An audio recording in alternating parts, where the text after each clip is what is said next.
Hi again, everybody, and welcome back on TV 15. BiIl Huddleston along with the coach of the Roughers, Rafe Watkins. You know, there's an old song, Rafe, A Rainy Night in Georgia.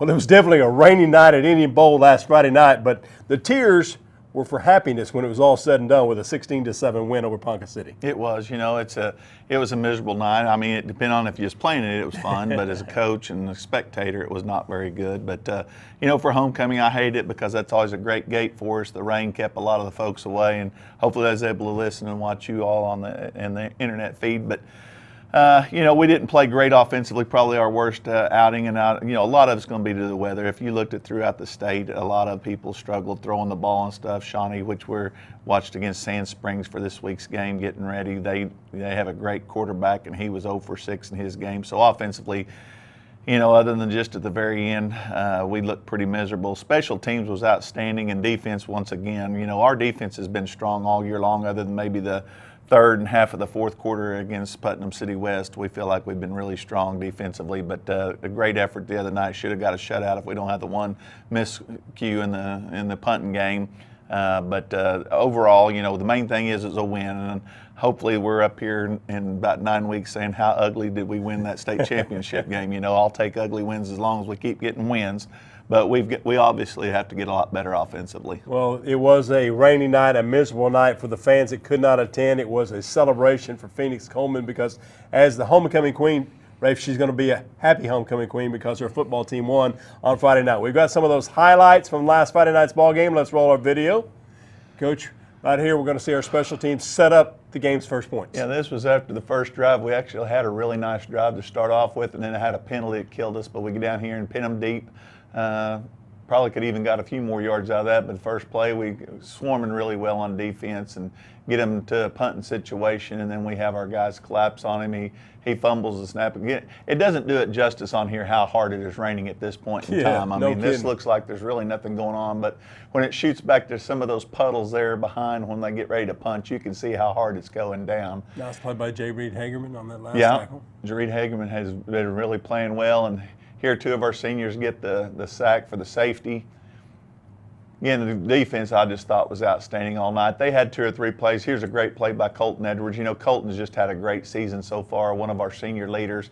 Once he gets right here, I knew there was nobody from Ponca City going to catch him. You know, for a defensive end, he runs as well as most backs. And so once he got in open, we knew he was gone. Now we're up 9-0, and it just kind of muddles down for everybody at this point. But there's Colton again and Murphy. Here's Jimmy. Jimmy had another solid night, over 130 yards rushing, was really the bright spot offensively for us. Just did a tremendous job. Makes something out of nothing right here. They did a good job of defending the option, but when you got a great back, he can, you know, make some good things happen. He turned nothing into a whole lot right there and kept the It's what we've been trying to preach to our offensive line. Now, this is a sequence where they were driving down to score, and that was 3rd and short, and then they tried to go for it on 4th, and Murphy comes up here with a great play, and Marcus Newton comes up as well. Then they get close to the goal line again, Coach, and the defense comes to the rescue. Another 4th down save coming up here. I think after this play, they actually fumbled the snap the next time. And then here's Jimmy. And again, that's, if you look, and I wish we could rewind, you could see how both our guards kicked out their men. Our center got his block, and that's what can happen every lap. That's why it's so simple. And it's simple to us, but if we try to tell the kids, if they can just get Jimmy a crease, he can go. He's one of the better backs in the state. There's the big junior, Davion Williams. Just dominated here at the end on that last series. I think he had all 3 tackles. Just throws his man to the side, and he's a powerful young man. And you know, we've finished the game up here. I was really hoping they'd go for it on 4th, and as bad as it would have looked, that's the bad thing with the point situation. This was 3rd down. I really thought that they were going to try to go for it. If they did, we would get a timeout and would take one more shot just to try to get your 15 points. You know, we've talked about several times as far as if it comes down to ties and stuff. But we got our 9 points. The most important thing, we're 1-0 in the district, and I'm going for 2-0 this week. Well, like you said, the defense has really been the muscle of this football team, and statistically, Rougher defense leads all of Division II 6A football in points per game allowed, and that's something I know that you and Coach Sexton and every player on that defensive side of the football is really happy about. Yeah, we are, and points allowed, you know, and I think in the rushing game as well, you know, we're doing a great job, and of course the other night that's about all that people could do was run the ball, but they're doing a really good job, both passing and the rushing's under 90 or I think the rushing is under 70 yards a game. So if you can do that, we always talk about you got to be able to run the ball, which we're doing reasonably, and then stopping the run, which we're doing really well. If we can keep doing those things, we'll be in every ball game. Well, we're going to take our first break. When we come back, we've got a special guest. The #1 Rougher will be here with us, Coach Rafe, Watkins, and myself, and we continue on TV 15. Our mobile apps are taking the country by storm, and none more than our fully customizable apps. Available in the App Store and Google Play, these apps are the home base for your school's athletic needs. Welcome back on TV 15. BiIl Huddleston along with the coach, the Roughers, Rafe Watkins, and between us, Rafe, stands Rougher #1. That's correct. He's all of our bosses anyway, so we're glad to have him. You know, Dr. Mendenhall, he's known him for quite a few years, played ball against him when he was at Northeastern. I was an old linebacker at Northwestern, and I guess he's still got the record over there for the longest pass, and it was against us, about a 95-yarder. We had actually dominated the whole game, and he throws one, and they score and beat us, and we just always had a terrible time against Northeastern. It's better to be lucky than good. Well, you know what I'm saying? I know. We've been lucky the last couple of weeks, so we'll take that anytime. You know, I've kind of watched your team, and I'll tell you what, it's you're young right now, and I think that's one of the things that you've got to kind of be patient and continue to little by little, just teaching them the game, but also really getting them game experience. That's right. They're getting better. Experience. So I think they're getting better every week. It wasn't. We'd talked about it earlier on the segment that the other night, the passing and stuff, it was not an offensive night for us. We didn't play very well one, and then the fact of the rain and everything, it just made it a little bit tougher. But I'll tell you what, I was glad I had a little press box preference because I'll tell you, it was coming down. It never stopped. I don't think it ever stopped raining. Did it? We were talking about that on that first punt, that we got the safety on them. The film doesn't do it justice of how hard it truly was raining at that time. So it was off and on, but it was hard at times. Dr. Jarod Mendenhall, Superintendent of Schools from Muskogee Public Schools. And Jarod, I know you, like Rafe mentioned, have an athletic background yourself, and he talked about that record-setting pass when you were playing for the Redmen of Northeastern State University. That's right. Now, you've always liked the color green. Now you've become Rougher fan #1.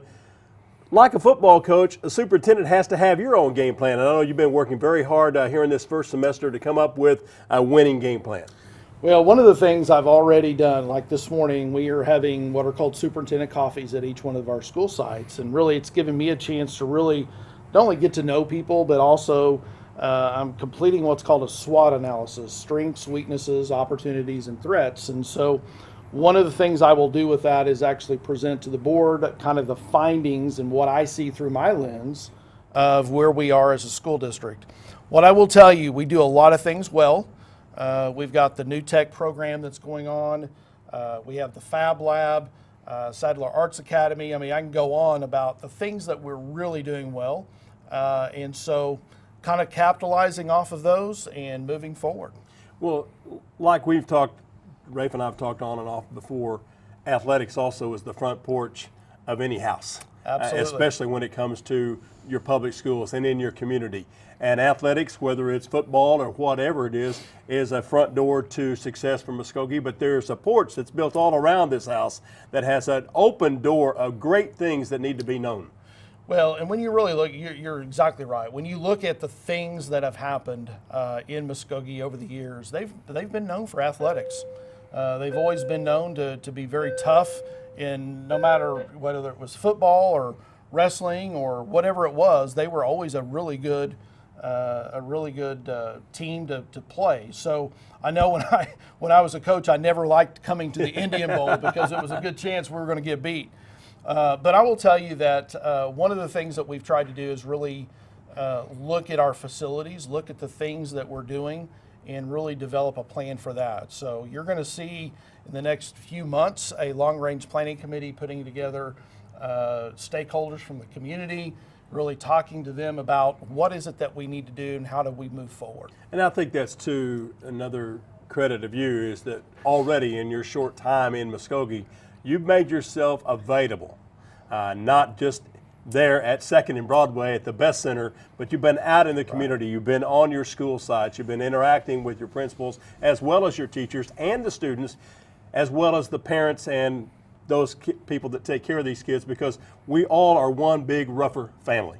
Well, and I've said that the whole time since I've been here. Is one, we got great kids, and the number two thing is we've got great families, and I will tell you that's a recipe for success when you have those two pieces. And then we've got people that are very good staff members, Rafe and his coaching staff, but our teachers and our staff in our buildings do a great job. So when you have everybody moving in the same direction and having a vision, I will tell you that I see good things. We're going to look differently in the next 5 years. What I mean by that is you're going to drive by a building and you're going to like, oh my gosh, that looks a little different. Well, it's going to look different in a good way. So we're excited about that, but it's kind of just a process to get there. And it's a week-by-week process, just It like is. it is It trying really to win a is. state championship. And I know with you as our head coach, Muskogee Public Schools is going to have a chance to win that championship here maybe sooner than expected. I hope so. I tell you, when you look at it, I see so many upsides. I see so many great things that are on the horizon, and very excited about the future. Dr. Jarod Mendenhall, the Roughers' #1 fan. Get to know this man. He's got a great plan of success for Muskogee Public Schools. When Rafe and I return, we'll talk about a game plan for success in this week's district matchup against Sand Springs. That after this timeout, you're watching TV 15. Our mobile apps are taking the country by storm, and none more than our fully customizable apps. Available in the App Store and Google Play, these apps are the home base for your school's athletic needs. Back on TV 15, Rafe, okay, one district game down, a home game, a win over Ponca City. Now it's road trip #2 of the year, but more importantly, it's a district road game against Sand Springs, who's going to be a little bit of a chip on their shoulder after their overtime loss to Shawnee last week. They will, and that was kind of a shock to me. I really, which Shawnee got their good tailback back last week, the Shaw kid. He hadn't played since week 1 against Choctaw, and he kind of tweaked his knee a little bit and then didn't play in the other 2 games against Guthrie, and I can't even remember who they played in their other game, but they got him back for the Sand Springs game again. Raining like crazy over there, and Shawnee's the only 6A team in the state that doesn't have turf, and so the field was pretty sloppy in places, and so it was definitely a running game, but the Shaw kid did really well. Sand Springs, they've kind of been, till last year when we finally beat them, they'd been a thorn in our side. They play us extremely hard. They're the most physical team, and I mean that with the most respect ever. They're the most physical team we play year in and year out, and I say it's a lot of it's due to their wrestling program that they have over there. They got tough-minded kids. Coach, he's a tough-minded guy, and they're Coach Kennard, and they just have a very, very good football team. 2 of their losses has come to out-of-state teams. They were part of that Mansfield group of 5 that came up here, and they were the only ones that lost. But again, there's no shame to that. And then going over and playing Greenwood, Arkansas, which Rick Jones has a dynasty over there. They've won 4 or 5 state titles since he's been over there. I think they're ranked #1 in Class 7A over there right now. So again, that's one of those they bit off a lot over there that most people in Oklahoma, other than maybe Broken Arrow and maybe Jinx, could go over there and win that ball game. So again, I'm looking at them as being more 1-1. They beat Putnam City pretty handedly, and then the other night, again, I see that as being an upset because I really thought that Sand Springs was a better team. But they're going to be physical like always. They're not quite as big as they have been. They've always had that big, massive offensive line. They got a couple of big kids, but not all the way up and down through there. They're a lot like us. They've got a couple of freshmen that's playing a lot. They got a linebacker and a defensive end that's playing a lot on defense. He only had 4 returning starters coming back from over there, and they're always very good defensively. So, they're kind of like us and getting some new faces in there. But they'll be ready to play. As you said, they'll have a chip on their shoulder, and it's always tough to go over to Sand Springs and play. But I guess you would take a win by 1 or win by whatever, as long as it's a win. The next 3 weeks, is kind of what sets the playoff picture for us before we get to those 2 of the last 3 being against the, who's supposed to be favored in our district. These are the games that, we're all in any type of order, on a given night can beat each other. And so Sand Springs and then Sapulpa and then Shawnee, those are 3 big games for us, 2 of them being on the road, 1 being at home. And we're taking it 1 game at a time like we have all year long, and I've told people we may be the ugliest 3-1 team in the state, but I hope to be an ugly 4-1, 5-1, and 6-1 team going in that Booker T game, and we're very capable of doing that if we play like we've been playing. As long as we keep playing good defense and special teams, we're going to be in every game, and offensively we step up and play like we have in spurts in the first half of the on the McAllister and Midwest City games and even the Putnam City West game. If we play like that, there's no reason why we can't be 3-0 in the next 2 weeks or 3 weeks, but we've got to win this week. Over at Sand Springs, we just feel like that